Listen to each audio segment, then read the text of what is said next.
आधी रात का गहरा सन्नाटा और एक पूरी तरह से सुनसान सड़क। देखिए, डर की शुरुआत ना अक्सर खामोशी से ही होती है। लेकिन ये कहानी हापुड़ चुंगी की है और कहते हैं कि वहां की खामोशी चीखती है। ये कहानी सिर्फ एक रात की है, पर उस एक रात में एक इंसान ने अपने सबसे बुरे ख्वाब को हकीकत में बदलते देखा। तो डर का जो पहला हमला होता है ना, वो दिखाई नहीं देता, सुनाई देता है। जरा सोचिए, एक बिल्कुल खाली सड़क पर कोई आपका नाम फुसफुसाए, कोई ऐसा जो वहां है ही नहीं। बस यही एक नामुमकिन सी आवाज थी जो पुनीत की दुनिया को हमेशा के लिए बदलने वाली थी। घड़ी में बज रहे थे 12:37। ये वो वक्त है जब शहर सो जाता है। लेकिन हापुड़ चुंगी में उस रात कुछ जाग रहा था। वहां की जो खामोशी थी ना, वो नॉर्मल नहीं थी, बहुत भारी थी, दम घुटने वाली। ऐसा लग रहा था जैसे हवा ने भी सांस रोक रखी हो, किसी बड़ी अनहोनी के इंतजार में। मतलब ये सिर्फ शांति नहीं थी, ये शांति के भेष में छिपा एक बहुत बड़ा खतरा था। टिमटिमाती हुई स्ट्रीट लाइट्स, दूर से आती कुत्तों की डरी हुई चीखें और हवा में एक ऐसी ठंडक जो सीधा हड्डियों तक पहुंच रही थी। वहां कुछ बहुत गलत होने वाला था। और ठीक तभी बाइक की हेडलाइट्स की रोशनी में वो दिखाई दी। सड़क के ठीक बीचों बीच सफेद साड़ी में एक औरत, जिसकी पीठ पुन्नीत की तरफ थी। इतनी रात को इस जगह पर अकेले।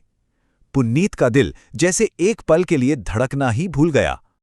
जब वो मुड़ी तो उसका चेहरा काला पड़ चुका था, होंठ एकदम नीले, और उसके हाथ में खून से सना हुआ एक बेलन था।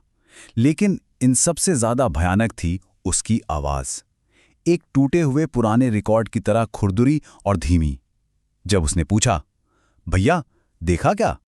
पुनीत ने जैसे ही डर के मारे अपनी पलक झपकाई, वो गायब हो गई थी, जैसे हवा में धुएं की तरह घुल गई हो।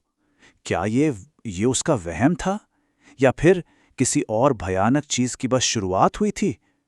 उसका दिमाग पूरी तरह सुन्न हो चुका था और हाथ बुरी तरह कांप रहे थे। घबराहट में पुनीत ने बाइक आगे बढ़ाई। वो बस किसी भी तरह वहां से निकलना चाहता था। लेकिन तभी हेडलाइट्स की रोशनी एक बड़े पेड़ पर पड़ी, और जो उसने देखा उससे उसकी रूह कांप गई। एक छोटा सा बच्चा रस्सी से उल्टा लटका हुआ था। उस बच्चे ने धीरे धीरे अपना सिर घुमाया, पूरा का पूरा 180 डिग्री। उसकी लाल आंखें सीधे पुंडित को घूर रही थीं, और एक कांपती हुई आवाज में उसने कहा, भाग जाओ भैया, दीदी आ रही है। और इतना कहते ही वो धुएं में बदल गया। अब कोई शक नहीं था, ये एक चेतावनी थी। पुनीत का शिकार हो रहा था। दीदी आ रही है, ये शब्द पुनीत के कानों में गूंज रहे थे। चेतावनी अब मिल चुकी थी।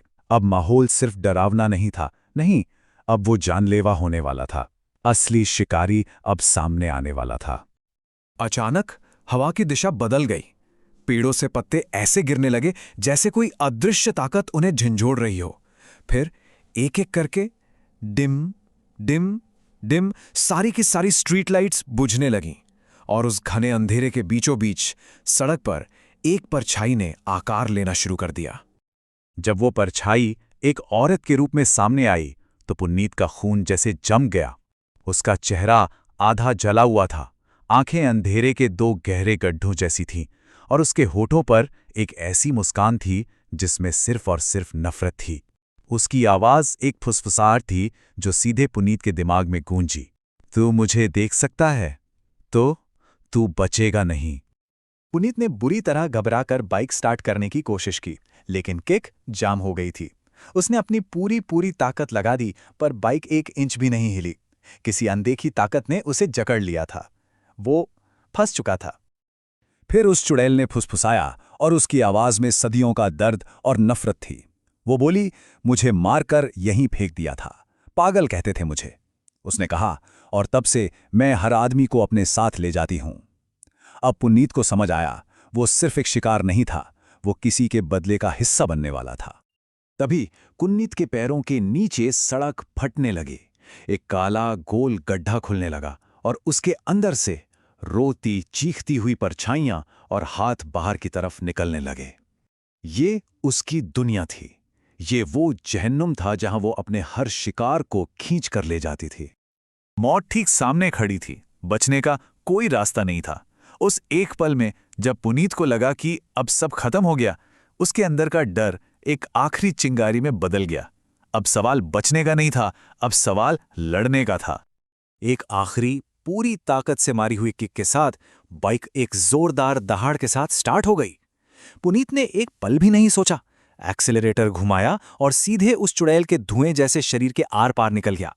एक भयानक चीख पूरी हवा में गूंज उठी। पीछा शुरू हो चुका था। अब चुड़ैल का असली कहर शुरू हुआ। 150 मीटर दूर उसकी चीख से पास खड़ी गाड़ियों के शीशे टूटकर बिखर गए। 100 मीटर दूर दुकानों के बोर्ड हवा में ऐसे झूलने लगे जैसे कोई तूफान आ गया हो। 50 मीटर दूर पुनीत को मौत अपने कंधे पर एक बोझ की तरह महसूस हो रही थी। वो सीमा के बहुत बहुत करीब था। जैसे ही पुनीत ने हापुड़ चुंगी की सीमा को पार किया, एक तेज रोशनी ने उस चुड़ैल को पीछे धकेल दिया। लेकिन हवा में उसकी आखिरी चीख गूंज रही थी, जो एक वादा था, तू नहीं बचा। वो घर पहुंच गया था। दरवाजा बंद करते ही बाहर का सारा शोर थम गया। हवा बिल्कुल शांत थी, घर की लाइटें जल रही थीं। एक पल के लिए उसे लगा कि वो बच गया, वो सुरक्षित था। लेकिन जैसे ही उसकी सांसें थोड़ी धीमी पड़ीं, एक सवाल उसके जहन में बिजली की तरह कौंधा। क्या एक सड़क की मामूली सी सीमा एक ऐसी ताकत को रोक सकती है जो दुनियाओं के पार जा सकती है? क्या वो वाकई में सुरक्षित था? जब वो पलटा तो उसकी आंखों के ठीक सामने उसके अपने बेडरूम की दीवार पर ताजे लिखे हुए शब्द उभर रहे थे। हापुड़ चुंगी से कोई नहीं बचता, मैं वापस आऊंगी। खौफ ने उसे सड़क पर नहीं छोड़ा था। खौफ उसके साथ उसके घर में आ चुका था और अब भागने की कोई जगह नहीं बची थी।